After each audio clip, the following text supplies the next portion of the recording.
Hello everyone and welcome back to my channel once again.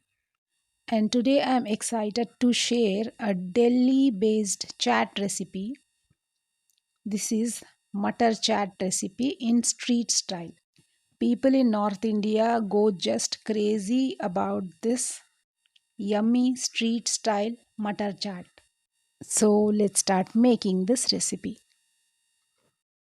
Let's soak 250 grams of dried and packed matar for around 4 to 5 hours. This is not the frozen matar, this is the dried and packed matar I am using here, which we easily get in any provisional store. Let's add around 2 cups of water and some salt and let's pressure cook it for around 6 whistles. Now it's done and let's open and check now. After 6 whistles, our matar is perfectly cooked. Let's make our chaat curry. Adding 3 tablespoons of oil to a vessel, adding 2 bay leaves and half a spoon of whole jeera, around 1 inch of finely chopped ginger and 3 to 4 finely chopped garlic cloves.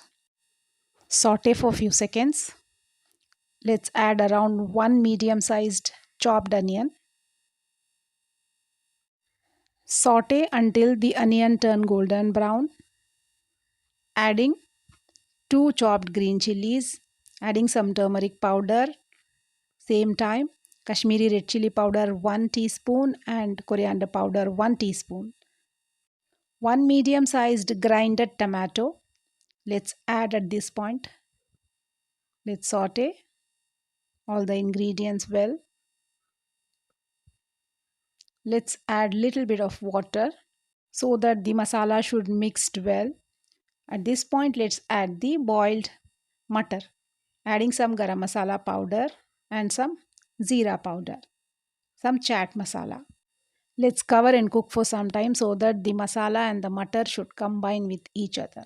Now after cooking for 10 minutes, I have opened it and the consistency is like this. I have garnished it with some freshly chopped coriander leaves.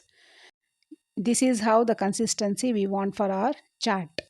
You saw how easy it was to make this yummy chaat at home. Children will just enjoy this chaat if you make this way. I am transferring it into a serving bowl now. Let's garnish it with some finely chopped onion and some fresh coriander leaves. Please subscribe to our channel. See you soon in my next video. Thank you so much for watching.